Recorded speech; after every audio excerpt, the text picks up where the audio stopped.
Hi, Open Noters. Welcome to the Fort Collins Symphony's Open Notes podcast, where we enrich lives through classical music. I'm Norman Manzalis, the Marketing and Community Engagement Director, and with me is my co-host, Alyssa. Hi, I'm Alyssa Rago, the Education and Patron Development Director. In this podcast, we'll look behind the scenes of the professional music world and explore why music is for everyone.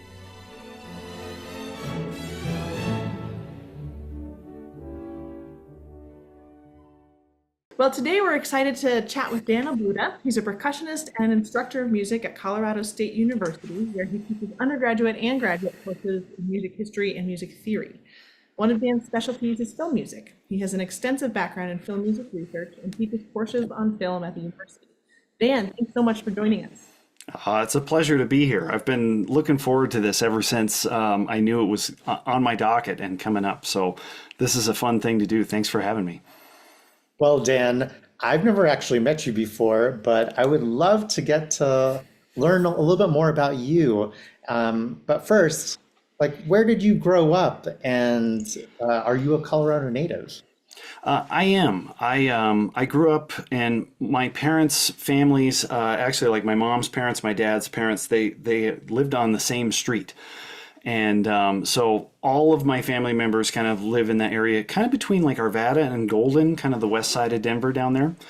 And I've lived in Colorado my whole life. I kind of grew up there. I did my undergraduate work at University of Northern Colorado in Greeley and did a music education there and met my better half, Lonnie, who is orchestra teacher at Lesher Middle School here in Fort Collins. And I ended up kind of staying on for a master's degree and got hired to teach at UNC of all places. I didn't think that's where I was get my first gig, and liked it so much that I went after a doctorate and did my doctoral work at CU and got hired at CSU. So I can affiliate or disaffiliate at will between those three institutions, which is kind of a fun thing. Well, and also you're a percussionist as well. So when did you decide you wanted to make this shift into focusing more on the music history and academic side of music? This is a great question, because I wasn't a great student in high school, and I liked music. There were certain subjects that I really liked. One of them was history.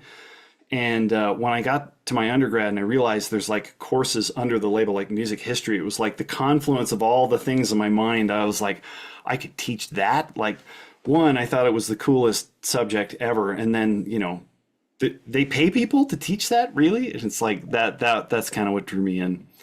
And it's a really fun gig. I enjoy my job, and I've been at CSU now this is my 7th year. So it's a great place to work. And Lonnie and I have lived in Fort Collins for a little over 15 years at this point. So we love this community and its aspects like Fort Collins Symphony and everything else that make it such a vibrant place to live. Well, we are so grateful to have you in our community. And not only that, I have to say, I, for one, am terrible with music history, especially when it comes to dates. So glad that there are people like you in the world who are so passionate about it. It's funny because it's like I always tell my students, I'm like, dates only kind of matter. I mean, in a certain way, yeah, they matter. But for me, what always brought me to it was just I loved learning something new about a piece I'd known a long time. Back to your original question, like why music history? The first time I knew there was a program that went with Vivaldi's 4 symphonies, I was in college.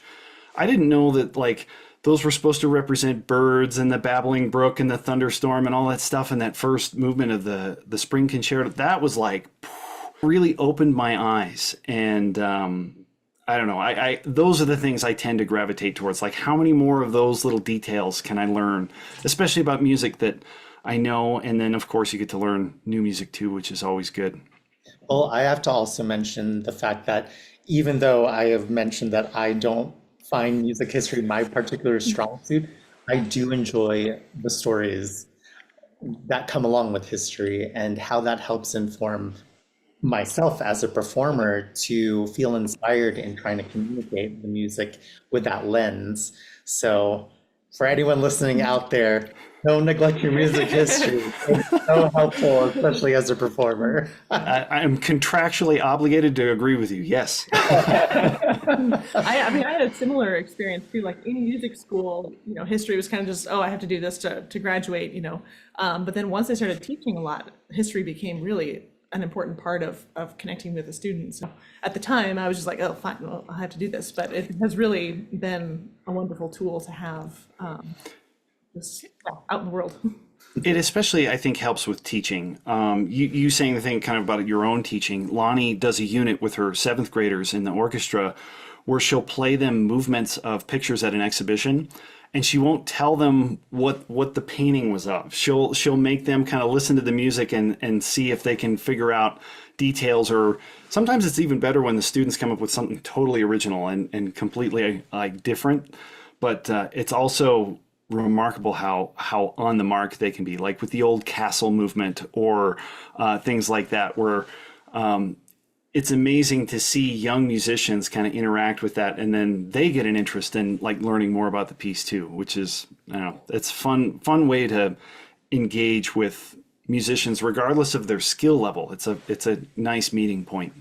Totally. So how did you transition, or what drew your interest in the film side of music history? Films were originally, and particularly like movie music, was the thing I grew up listening to the most. And for a long time, like when I was doing my master's degree, and even like when I was starting to think about doing a doctorate, I didn't know if I was going to be able to study film and study film music, because for a long time it was not really viewed kind of as serious of a repertoire as something, like art music and kind of the great canon of works, which is great. But for me, film music is what got me into music, and that's what I wanted to write about. When I was a kid, my dad's mom was an organist at the church, and she had a piano in her home. And I would come home from school, and I'd stay with my grandparents and wait for my parents to come pick me up, and I would just play on the piano. And I'd figure out all different types of things by ear. It was whatever was, on the television at the time. Like sometimes it was the Olympics. I got super into Star Wars, and then I grew up in the mid-90s, so it was like Jurassic Park and all these things. And then something clicked in my head of like, wait, all these things I'm trying to figure out on piano are composed by this guy named John Williams. Like, who's this guy? And that was just it kind of unlocked a new perspective for me. And then in high school was when the prequel trilogy of the Star Wars films came out. And before they showed those, they re-released the original trilogy, like A New Hope and Empire Strikes Back and The Return of the Jedi, in the theaters. And I remember seeing that at a very formative, like I was like 12, 13, 14 years old. And I was just blown away by what that music sounded like in a theater. It inspired me to take kind of playing in band much more seriously, because it was just like we were starting to get into more advanced music, and I enjoyed that challenge, and I enjoyed kind of reaching towards some of that literature. Because that was the other thing, is like, you two as musicians know, John Williams is hard. His music is really difficult to play, and as a percussionist, my blood pressure always goes up a little bit whenever I see that name. I'm like, oh man, this is gonna be tough. And I think that was such a nice thing. Like the discipline has changed in a way now, like music history has changed, that a lot more recognition is being paid to these repertories of music that for a long time weren't really studied, at least not studied with the same level of kind of scrutiny and quality. There's so much to be learned. Like when I teach classes on film at CSU, a lot of it is trying to explore the psychology of like why something works so well. Like, why does this pairing of sound and image work in the way that it does? It's a really neat kind of gateway to engage with a discussion about music with students that often aren't music majors. I think that's why I liked film so much. It's like, okay, I've got to write this really nerdy dissertation. And I wanted to be about something that I could talk to regular people about. And film music was like this really nice bridge and meeting point of like my interests and all of these things from my childhood, but also something that was accessible to not just other people with, advanced degrees in music. I think you also bring up a really interesting point too, that like it is a lower entry threshold, I think, for most people, for people to really interact with music. And I have to say, I am not someone that has been able to stay awake watching Star Wars. However, the music in Star Wars is so gorgeous, and just music in general, a lot of the times it can communicate so much that it really enhances the experience for the listener or who's attending the film. So yeah, I love it. I totally agree. And I mean, to your point, you can just listen to the score itself. And if you've seen the movie, like the score is enough. Like so much of the narrative is just embedded in the music from Williams. It's not just John Williams, of course. So many people are capable of doing that. But that was the one for me that I noticed as a kid. I'm like, who is this guy? Like, why does this name keep coming up? Kind of to tie it back to your point about Vivaldi too, like that programmatic element, the storytelling is still, film music, Vivaldi, it's still there. And what a unique challenge for a composer. Like, I don't write music. I'm mostly study it and teach it and play occasionally, of course. But I view writing as kind of a superhuman task, and composing. And I think the idea of communicating a narrative or an idea without words is such a cool and difficult task. I would be really intimidated by that. It's amazing to see what kind of, not only like headway and kind of progress we've made on that front. You look at a film score today, like I just said with Star Wars, where it's like it tells the story. But so many of the devices that Williams is using in that they go all the way back to the very beginning of opera, madrigals and stuff. Some of those techniques are 500 years old and they still work. There's something just innately human about them that we get. That's a really cool thing to explore. Like, why does that work so well? Well, since we're on this subject of exploration, in terms of film music, it really has had a large evolution over the last 100 years. So I would love to hear a little bit more about your own feelings about that transformation of how music and the visual arts has changed over time. It's been really interesting to learn more about. I mean, the history of sound film now is about 100 years old. We're kind of getting up to that point. Jolson's, like the jazz singer, is like 1927. So that's like 100 years old next year. And it's amazing in that amount of time how new things have happened, but also it kind of a rediscovery of things that worked from before at the same time. And like it maybe perhaps giving too distilled or too general of a survey of like film in the 20th century, you have a lot of kind of romantic era, opera, ballet inspired music at the beginning of the sound era, where movie scores in classic Hollywood really do kind of have that kind of Wagnerian treatment to them, where sometimes there's leitmotifs, and there might be some like Mickey Mousing, some things borrowed from like Disney and kind of cartoons where you're like trying to synchronize musical details with things on screen. But it's basically like wall-to-wall orchestral music in the background. And it's always there to kind of comment and just add atmosphere and kind of a mood to a scene. And then in the middle part of the 20th century, with the new Hollywood and kind of what the French New Wave directors were doing, and you get this big shift away from wall-to-wall orchestral music, and you get more avant-garde things, you get more jazz-inspired things, more pop music. When I teach some of that in class, I usually play scenes from Butch Cassidy and the Sundance Kid with Robert Redford and Paul Newman. And there's this great scene where like Paul Newman's riding around on a bicycle, and it's Kurt Bacharach's like raindrops falling on my head in the background. Yeah. And it's this wonderful just kind of aside from the narrative. And it's like before they start running away from the posse that's chasing them. And I play that scene for students today. I'm like, what do you think of this? And some really like it, and some are like, this makes no sense. And I was like, that's a kind of a cool stylistic thing of like, we're just going to ruminate here and kind of hang out with these characters for a second before all this really serious stuff starts to take place.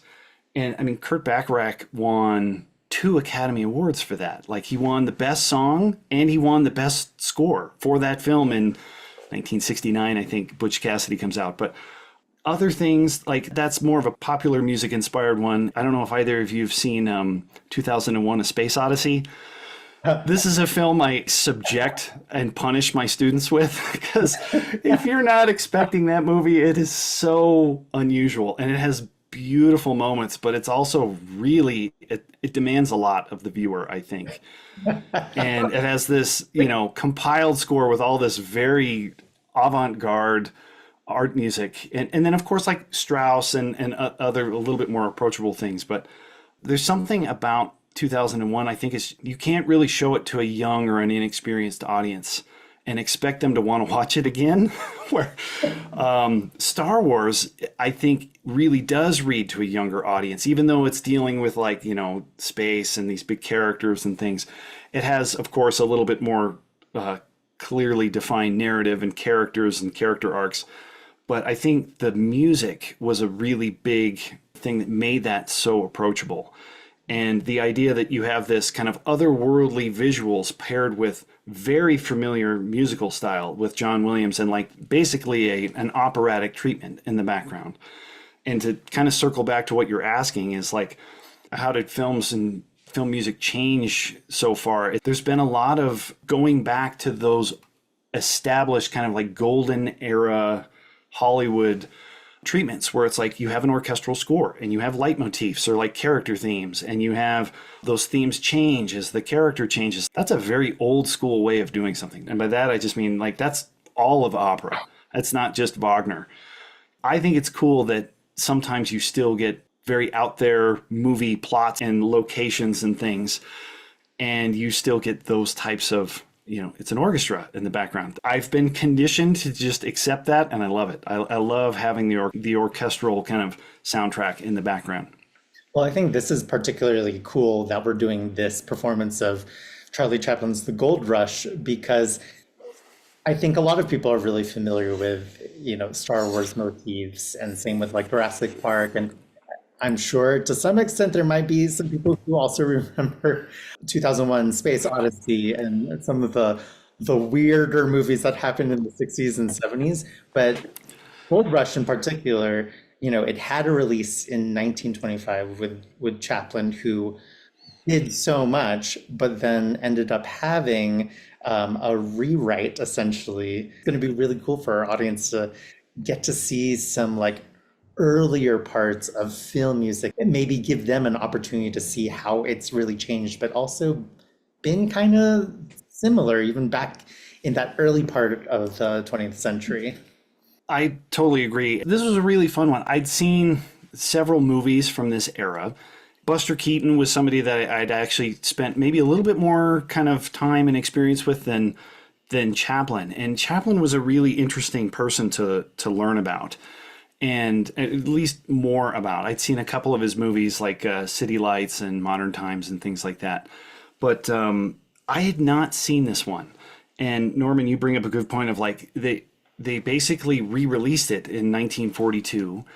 And part of the question for me was like, okay, what did they change and why would they do that? Like, why re-release a movie that's at that point, you know, 20 years old? And what was interesting to find out was like The Gold Rush, the original film, was kind of a big turning point in Chaplin's career, because he was an established actor, of course. Like, he had already kind of mastered the art of pantomime. He had several films where he plays like the stock character, like the little tramp or the little fellow, or however, you know, he describes that character. And it's the same character we see in The Gold Rush, by the way.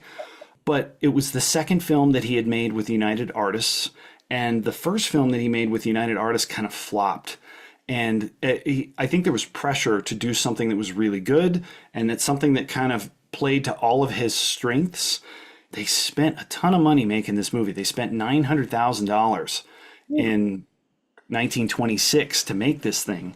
As I was watching it, I had to like pause and like pull it back and look really, really close.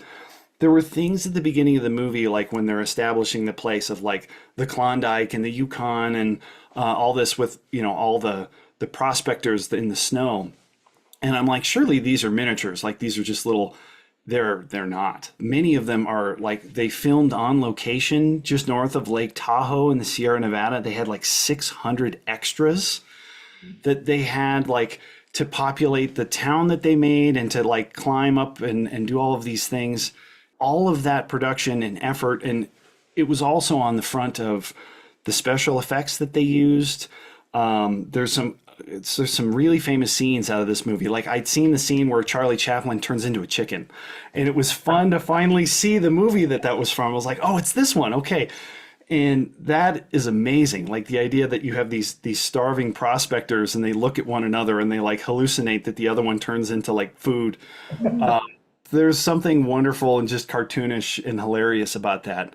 There's some other scenes like with the actors on the ice where they like had to composite or like layer multiple images together to show like the actors on these scenes where like the ice is breaking and all this stuff is happening. There's some really cool effects that I think still really hold up today. Like the film's over 100 years old, but you look at it and I'm still just super impressed with that. So it's like they obviously spent a ton of money. It made $6 million, and adjusted for inflation, that's like $120 million in today's money. It made more than City Lights and Modern Times combined.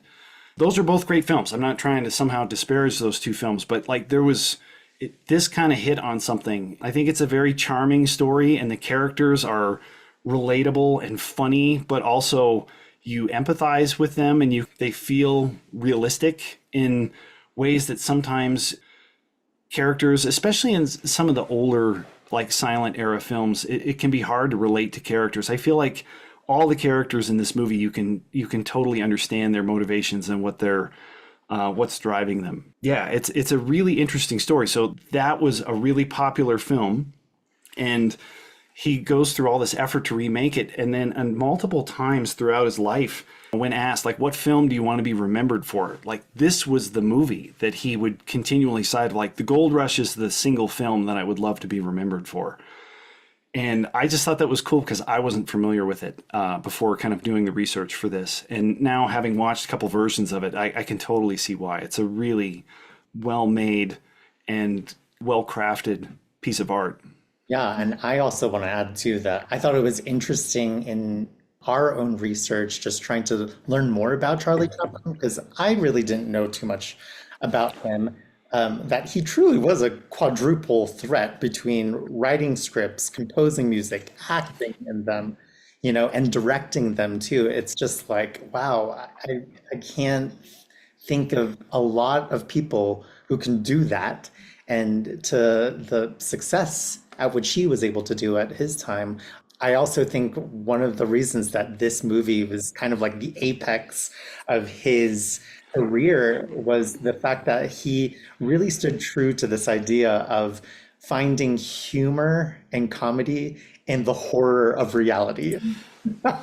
If you know what I mean. I totally, and that's why I was like, he made a movie about the Donner Party, like, inspired by the Donner Party. I'm like, that's so dark, and then you watch it, and it really is. The Donner Party ate each other. There was Yes, cannibalism.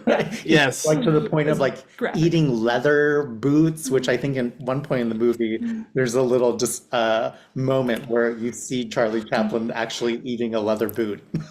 It's such a great bit, and the fact that he like wraps his foot up in fabric afterwards, and like he's now committed. Like he eats his boot at like minute 20, and then like for the whole rest of the movie, he's got to wear the costume. Like it's so good. Only Charlie Chaplin can pull that kind of stuff off. It's hilarious. Yes. So what makes the music special in this film? One, I mean, it's written by Chaplin, and there are multiple versions of this movie. And one of the things that I think would be helpful to clarify is like, okay, what are the versions and which one is Fort Collins Symphony playing? The original film that came out in 25 had what was called a compiled score released with it. And you have musicians that this was their main job. They would watch a movie, and this is in the silent era, of course, where there isn't the ability to play sound with picture. And movie houses often had either a piano or an organ, or really fancy ones had an orchestra. Even if it was a small one, they had an orchestra. And about a third of the movie houses in the United States had an orchestra. So it was a big deal if you got to go to a movie and have an orchestral accompaniment. The original film comes with a compiled score of existing music, and it had to be things that the theater would potentially own. So like you have these photoplay kind of like libraries of standard kind of stock music for motion pictures. And it was all the things that you would normally kind of associate with like a Bugs Bunny cartoon, where it's like there's lots of Wagner, there's like the Funeral March, there's all these pieces and little classical pieces that were originally composed to go with certain scenes and certain ideas. They work really well when you put them up against film, and people instantly recognize, like, oh, this is really sad, or this is a hero. This is a very heroic moment. Like, the music that you pick there needs to convey that. So the compiled score was usually somewhere between 35 and 70 pieces of like existing music that could be arranged and kind of put in a binder for the musicians to kind of play through. And usually it was just a pianist. Often especially in Colorado, Rodney Sauer has done some really cool research. A lot of the musicians that accompanied films that were pianists were women. It was a really common job for female musicians to get a job at the movie house. And I thought that was really, really cool that that was a pretty common thing at this point. So that's the original. And that's where it gets all of its success. It had a 5-year run in the United States. It made all its money. And it has that compiled score of existing music. Chaplin in 1942 wants to kind of re-release this. And it was the first film from the silent era of his that he re-released. And he wouldn't do another one with an original score until 1968, like 26 years later. So to me, that communicated, I'm like, wow, he really cared about this movie. And for a long time, it was really the only one that he, quote unquote, redid. And he wrote an entirely kind of new score for it. It incorporates quotations from existing music, just like the compilation score would have. So like Flight of the Bumblebee is there. There's a romance from Brahms that kind of ends the movie that I think is just spectacular and gorgeous. And then there's like little folk songs and patriotic songs and hymns and things all mixed in there. But a lot of it is his own composition. And sometimes he will compose melodies that, at least for me, kind of remind me of other existing music. The theme for Georgia, kind of like the main love interest in the film, her theme kind of reminds me a little bit of Rimsky-Korsakov's Scheherazade theme, which I think is appropriate.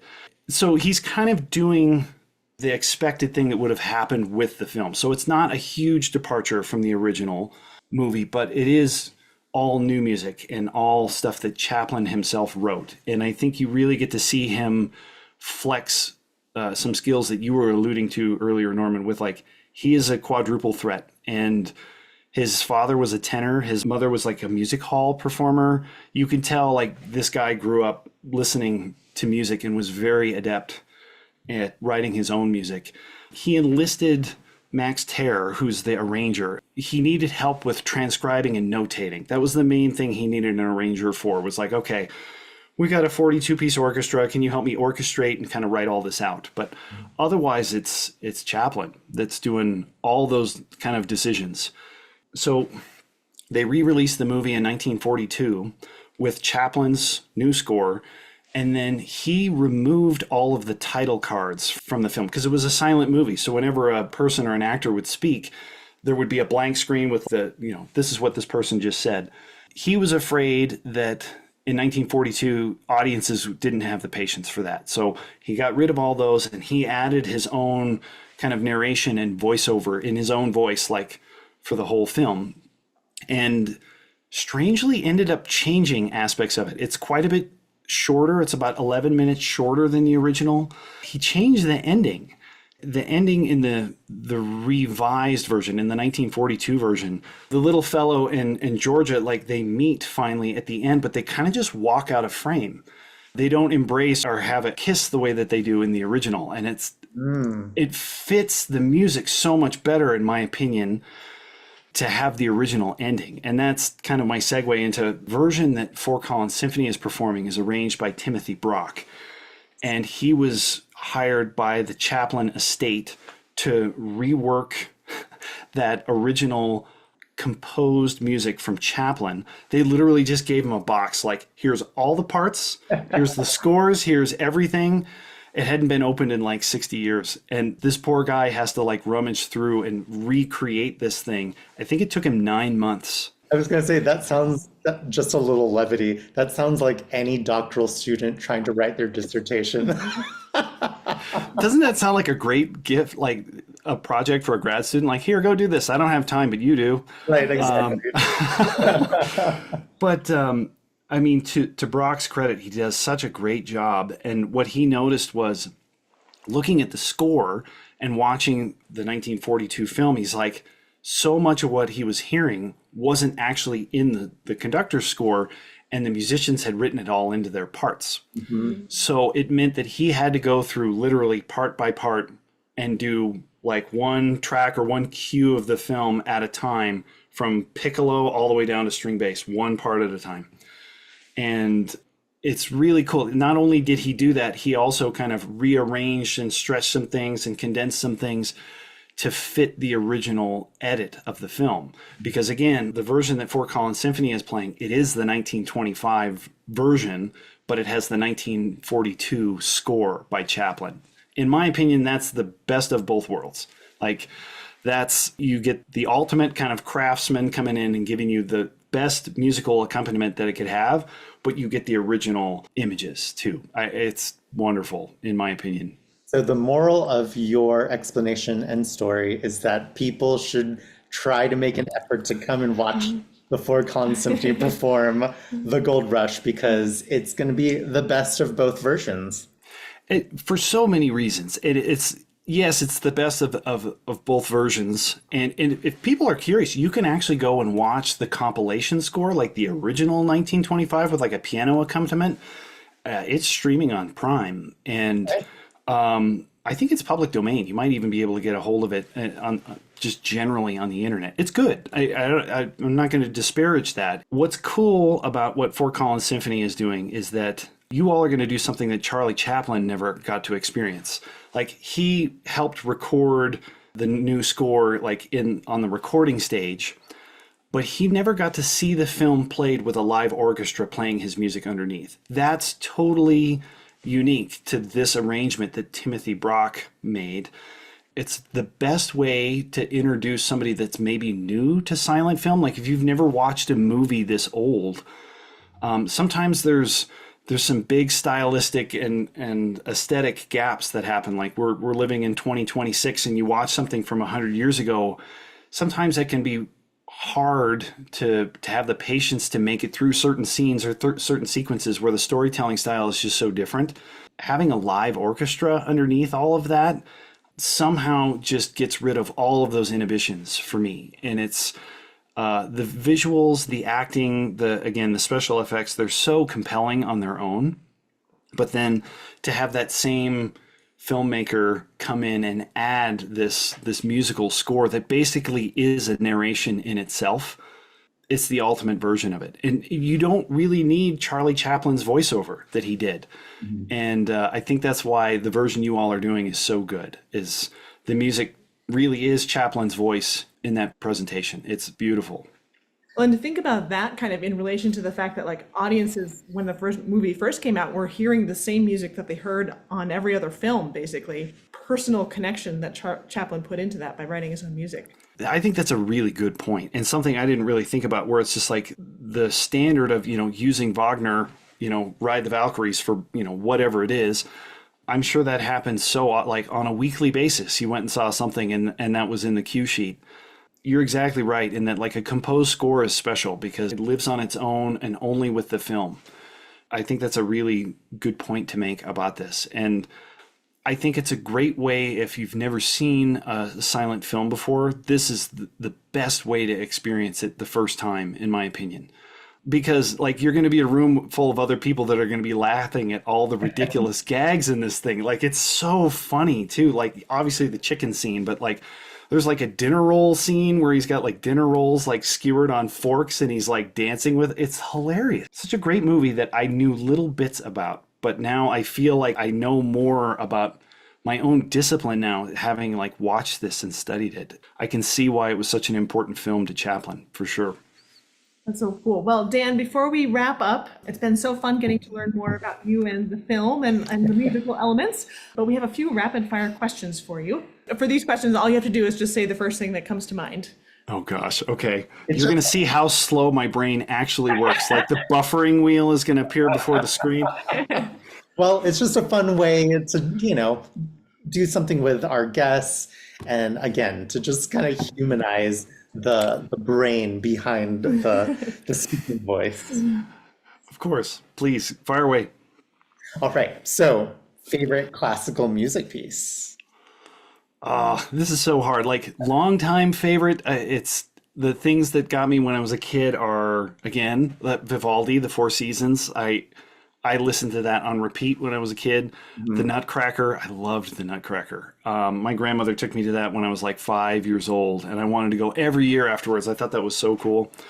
Recently, I just listened a couple days ago to a really good recording of Prokofiev's Romeo and Juliet. I got to perform parts of that before, and I forgot how cool that piece is. Sorry to give two answers that are ballets, but like that's currently like what's stuck in my brain right now. Very It's all cool. good. Yeah. If you weren't a musician, what would you be doing? Well, I'm a kind of a historian and a music theorist by trade, and it's partly because I love taking things apart and understanding how they work. I almost went to school for engineering, and then once I saw how much math was involved, I'm like, nah, I'm gonna play music. Natural. I still like have an affinity for like building things and kind of messing around with my hands and kind of trying to be creative in different ways of like problem solving things. I love doing stuff like that. But yeah, I don't know. I like to teach. I think teaching is the main thing that I kind of identify as. Like, yes, I'm a musician. Yes, I'm a scholar. Yes, I do all these. But I really like talking with other people about films. It's really fun to, teach classes where you get to show something ridiculous like 2001 and then hear all these different reactions to it and go, I totally felt that way. Like the first time I watched it, and like you relate to other people through things like art. It's a really fun job. So teaching, I think, was always going to be what I did. It was just like, what was the discipline? Like, am I going to teach shop or am I going to teach music? Sure. Yeah. Sure. Well, next question. Best movie theater snack? Ice cream. Oh, wait, you can bring ice cream into the movie theater? I'll break the rules maybe. Lonnie, my better half, makes fun of me because whenever we go to the theater, I never get popcorn for some reason. I don't know if it's I got a bunch of kernels stuck in my teeth or something when I was a kid, but I can't do popcorn. So if I can't have ice cream, probably like soda. Ooh, soda sounds good. Fair. Yeah. Favorite musician joke? All right. So you all have said a couple of times that I'm a percussionist. So I'm gonna poke fun at my own kind here for a second. And this joke is not new. It was told to me by my middle school band director, Ernie Casimir, in like 1998. This forever will make me laugh. He was just like, okay, there's a guy that needs to buy a new brain and he walks into the brain store to find a new brain. And I'm like, this is absurd. Where are you going with this? And he looks at the available options. And it's, an astronaut's brain, that's $5,000. And then there's the doctor's brain, and that's $10,000. And then there's the percussionist's brain. That's $100,000. And the guy looks at the store owner and goes, okay, I get that one. I get this one. Why is the percussionist's brain so expensive? And the store owner pauses and goes, because it's never been used. And I'm sitting there with my pair of drumsticks in my hand going, ouch. And on that note, That's a great one. Well, Ernie Casimir, I have to props to my teacher. Again, like good teachers, man, they're important. They absolutely. That's not the only thing he taught me. It was just one of my favorite things he taught me. one of the more memorable, maybe. Yes. Cool. Well, Dan, thank you so much for joining us. It's been so fun talking to you. Thanks for sharing your expertise and your research. And Of course. Yeah, hopefully we'll see everyone at the performance of the Gold Rush. Yeah, it was a treat for me, and thank you both for having me. And I'm excited to come see it. I think it's gonna be great. All right, well, we'll see you there, Dan. Absolutely. Thanks for tuning in to the Open Notes podcast. We appreciate your support for the arts. We'd love to know what you want to know, so send your questions and suggestions to podcast@fcsymphony.org. For more information on the Fort Collins Symphony, visit our website at fcsymphony.org. We can't wait to hear from you. Until next time. Bye.